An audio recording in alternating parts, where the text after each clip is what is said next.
Dari Buleleng dilaporkan 9 pengurus anak cabang dan ranting Partai Gerindra Kabupaten Buleleng dilantik dan diambil sumpahnya oleh Ketua DPD Partai Gerindra Bali di Sekretariat DPC Partai Gerindra Buleleng. Pelantikan tersebut sekaligus untuk mematangkan kepengurusan ke tingkat bawah dalam menghadapi Pilgub Bali maupun Pileg dan Pilpres mendatang.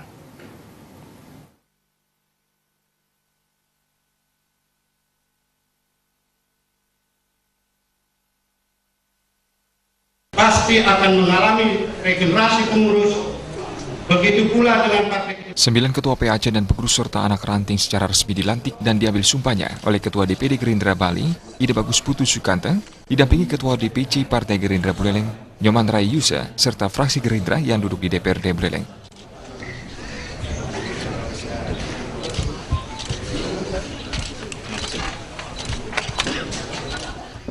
Nantinya untuk pengurus yang baru, bisa bekerja lebih intensif untuk kemajuan Partai Gerindra sendiri. Hal ini juga mensolidkan partai di dalam menghadapi hajatan Pilgub Bali, Pileg maupun Pilpres mendatang. Saat ini Gerindra masih fokus pada penguatan struktur partai, seperti membentuk kepengurusan hingga tingkat ranting atau desa kelurahan. Penguatan struktur itu diyakini memberi daya dorong lebih besar bagi mesin partai. Dan sudah barang tentu sesuatu hal yang harus dilakukan oleh partai, pelantikan untuk mengesahkan dan meyakinkan dirinya sebagai pengurus kader bergerak untuk kepentingan partainya. Itu yang harapannya dia harus bergerak untuk memperjuangkan ke depan bagaimana Partai Gerindra bisa mendapatkan simpati masyarakat, khususnya masyarakat kabupaten.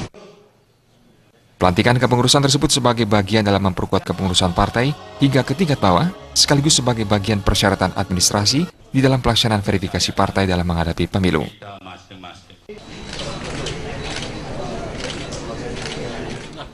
Kita juga, walaupun keputusan undang-undang bahwa partai yang sudah punya parlemen sekarang ini tidak lagi diverifikasi.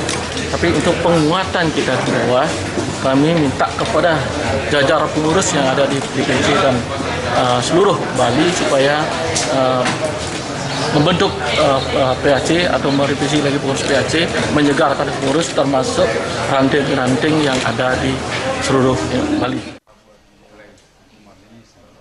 Kegiatan tersebut juga dihadiri langsung Ketua Harian Pusat Partai Gerindra, Muklas Sidik. Kepengurusan partai harus kuat hingga ke tingkat bawah untuk memenangkan partai pada hajatan pemilu. Untuk kita ingin datang ke daerah dalam rangka memberikan semangat dalam rangka penguatan partai melalui kaderisasi, ya, kemudian struktur partai itu kita cek sampai dengan di ranting di desa, kemudian ada konsep mendirikan koperasi di daerah-daerah, yang ketiga adalah kesehatan kita, kesehatan disebut kesehatan disaraya oleh Partai Gerindra di pusat untuk bisa didirikan di daerah. Untuk Pilgub Bali, Gerindra masih menunggu arahan dari Ketua Umum Partai yakni Prabowo Subianto terkait siapa nantinya yang akan diusung dalam hajatan tersebut, namun komunikasi dan pendekatan terus dilaksanakan. Komang Yuda, Bali TV.